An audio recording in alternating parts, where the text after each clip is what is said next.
warahmatullahi wabarakatuh. Perkenalkan, saya Nur Hidayah, guru biologi di SMA Islam Al-Azhar 16, sekaligus mahasiswa TPG dalam jabatan kategori 2 2022 di LPTK Universitas Muhammadiyah Surakarta.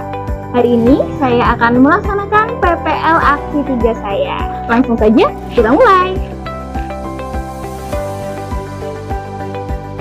Problem Based Learning atau PBL adalah pembelajaran yang dirancang berdasarkan masalah autentik dan terbuka yang berhubungan dengan dunia nyata, agar peserta didik menyusun pengetahuan mereka sendiri, mengembangkan inquiry, dan mengembangkan keterampilan berpikir tingkat tinggi. PBL menjadi model pembelajaran yang saya gunakan di PPL aksi 3 saya kali ini. Yuk ikuti keseruannya. Assalamualaikum warahmatullahi wabarakatuh.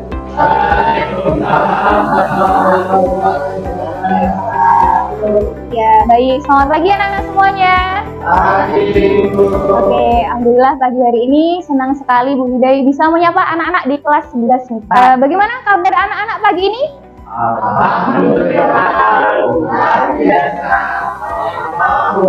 Sebelum kita mulai untuk belajar, kita awali dulu dengan doa bersama terlebih dahulu ya. Silakan Pasal bisa dipimpin doanya. Baik teman-teman, sebelum mengawali pembelajaran biologi pada hari ini, kita awali dengan membaca doa pembuka hati bersama. Doa mulai. Bismillahirrahmanirrahim. Rabbi shrah li sadri wa yassir li amri wa hlul 'uqdatam min lisani yafqahu qawli. Amin. Baik, semoga dengan doa pembuka hati anak-anak pada pagi hari ini kalian semua bisa terbuka hatinya, terbuka pikirannya ya. Iya. Ya, untuk siap menerima ilmu baru. Oke. Ibu presensi dulu ya untuk kehadiran kalian. Silakan yang Ibu panggil bisa mengacungkan tangannya dengan berkata present atau hadir gitu ya. Aura? Oke, Giovanni. Anak-anak yang tidak hadir siapa aja selain Farid? Farid aja ya. Semoga Farid lekas sembuh ya dan lekas bisa belajar bersama kita kembali. Silakan bisa berdiri semuanya. Iya. Cik. Boom. Wow. Oke. Cik. Boom. Oke, tepat. Cik. Wow. Wow. Cik. Oke, tepuk tangan untuk kita semua. Alhamdulillah. Boleh duduk lagi. Pagi hari ini kita akan Oke. Yang kedua ada? Yang ketiga ada? Baik. Berikutnya, ini ada beberapa kesepakatan yang sudah kita sepakati bersama di pertemuan yang lalu, ya. Yang pertama ada aktif anak-anak ya, harus aktif dalam pembelajaran. Yang kedua ada on time. Ya, tadi sudah on time semua ya, yang belum on time besok dan kedepannya mudah-mudahan lebih on time lagi ya. Dan yang ketiga, gadget hanya untuk pembelajaran. Ada gambar orang ngapain anak-anak? Jogging ya. Jogging biasanya di mana, Van? Suka jogging nggak? Oke, tidak. Siapa yang suka jogging? Oke, ada Bulan. Joggingnya kemana, Bul? Danau BSB. Rumahnya dekat danau ya. Ya. Oke, di pertemuan sebelumnya kita sudah belajar mengenai ini ya, sistem gerak. Pertanyaannya, apa yang akan terjadi jika kita itu suka rebahan, jarang olahraga, jarang kena sinar matahari? Ada yang mau menjawab? Angkat tangannya. Oke. Ya baik, dari Dahira tulangnya bisa rapuh karena kurang vitamin D. Dari Ilham tadi seperti angkat tangan, gimana Ham? Ya, bisa sakit. Oke, bisa mengalami sakit atau gangguan begitu ya. Baik, oke, tepuk tangan buat Ilham sama Zahira. Ya. Ya. Hari ini kita akan belajar gangguan sistem gerak pada manusia. Dengan mempelajari gangguan sistem gerak, anak-anak, kita bisa mengetahui apa saja gangguan-gangguannya, penyakit-penyakit pada sistem gerak, Dan selain itu kita juga bisa mencegah penyakit tersebut dengan menjaga kesehatan tulang kita, ya. Dan kita bisa tahu nih apa aja teknologi yang bisa digunakan untuk mengatasi beberapa gangguan sistem gerak itu. Gitu ya. Untuk tujuan pembelajaran kita pada pagi hari ini, ya, yang pertama adalah menganalisis kelainan atau penyakit pada sistem gerak. Yang kedua, kita bisa merekomendasikan teknologi apa sih yang tepat ketika seseorang itu punya kelainan atau gangguan sistem gerak. Dan yang ketiga, nanti kalian akan mengerjakan ini ya, LKPD dan menganalisis gangguan sistem gerak secara berkelompok. Oke, di sini ada video ya. Video silakan nanti diamati dengan baik. Kemudian nanti kalau misalnya kalian punya rasa penasaran yang cukup tinggi, ya bisa disampaikan untuk membuat sebuah pertanyaan, ya. Silakan bisa disaksikan bersama.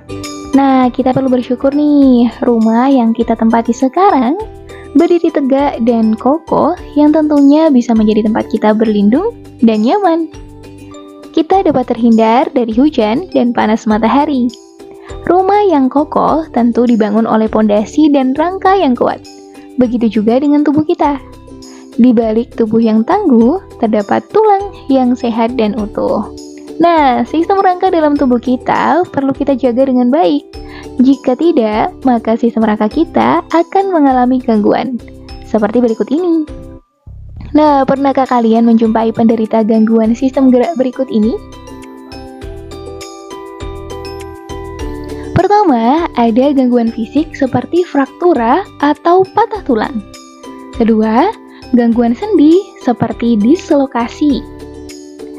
Ketiga, ada gangguan tulang belakang yaitu kifosis atau postur tubuh yang membungkuk. Dan keempat, ada gangguan fisiologis seperti osteoporosis atau pengeroposan tulang. Nah, adakah gangguan sistem gerak lain yang kalian ketahui? Pilihlah salah satu gangguan sistem gerak yang ingin kalian selidiki beserta rekomendasi teknologinya ya. Bersama dengan kelompokmu, kerjakanlah LKPD menggunakan literatur dan sumber terpercaya. Selamat mengerjakan. Pertemuan yang lalu sudah ada semacam itu ya, pembagian kelompok berdasarkan minat belajar anak-anak ya. Ada kelompok 1, Yuda, Tio, Pasa, Ilham, dan Zahira nanti bisa ke sini ya. Oke, kemudian ada kelompok 2, ada Naura, Fida, Bulan, Ardo, dan Fani nanti di sana ya.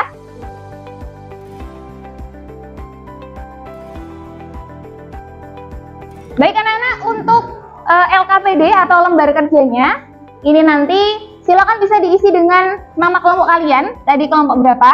1, 2, atau 3. Kemudian anggotanya, diisi nama anggota kalian. Terus di dalamnya ada beberapa permasalahan yang berbeda ya. Di sini untuk kelompok 1 nanti dapat ini ya, gangguan fisik. Silakan nanti persiapkan HP-nya untuk men-scan barcode. Kemudian dijawab ini ya, tabel yang ada di sini. Begitu. Kemudian nanti di akhir ada mengisi kesimpulan.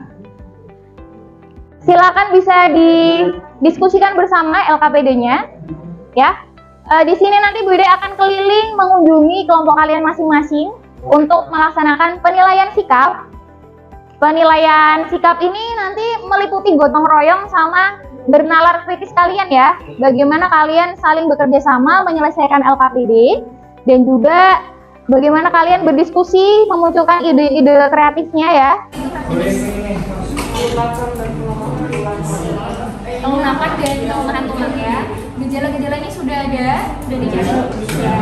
Kemudian nanti mencari juga teknologi yang cocok untuk praktis lapangan ya.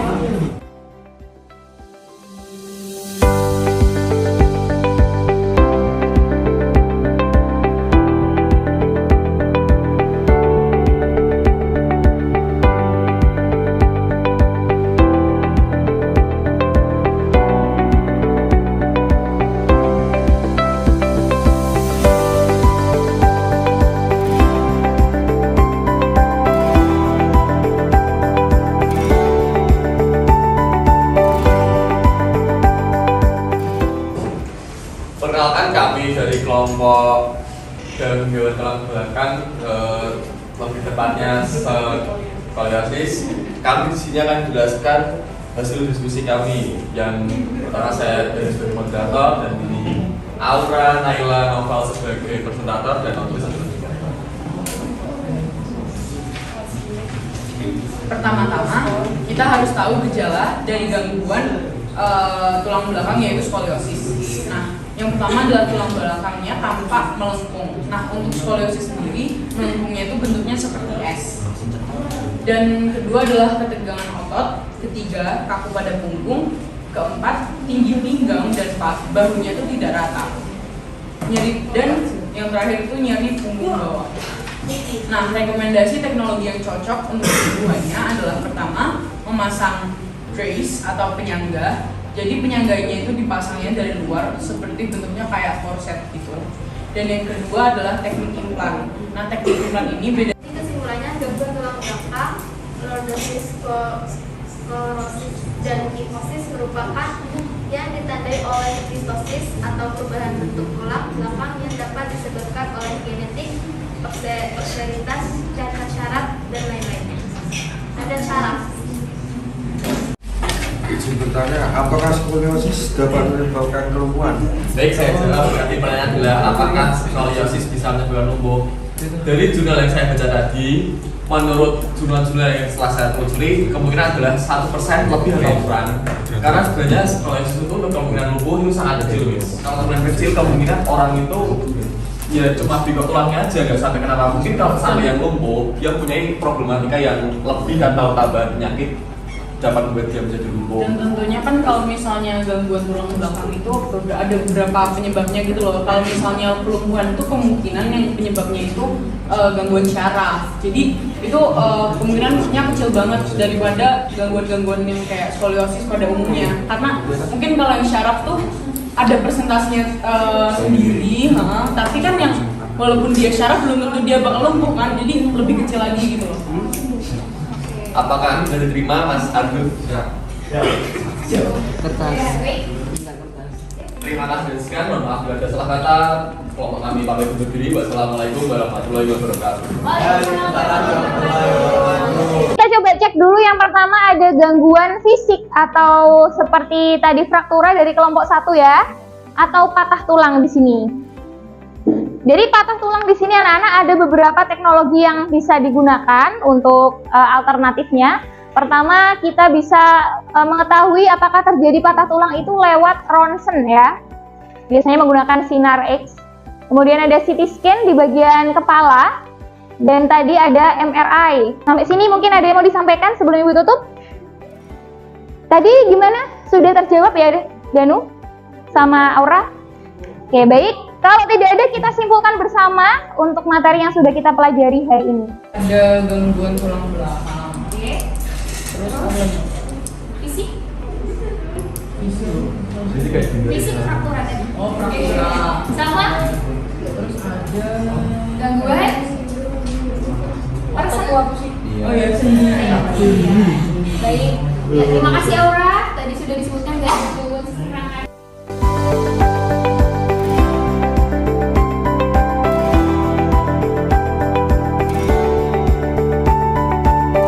Yang sudah selesai bisa lanjut ke Mentimeter ya.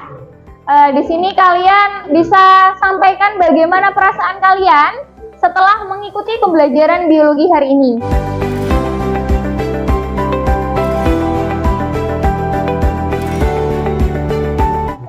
Oke, untuk next meet jangan lupa untuk belajar tips menjaga kesehatan tulang ya. Kita tutup dulu dengan doa penutup majelis. Yuk. Subhanallahumma wa bihamdika asyhadu an la ilaha illa anta astaghfiruka. Sampai ketemu lagi di pertemuan berikutnya ya. Buat diri.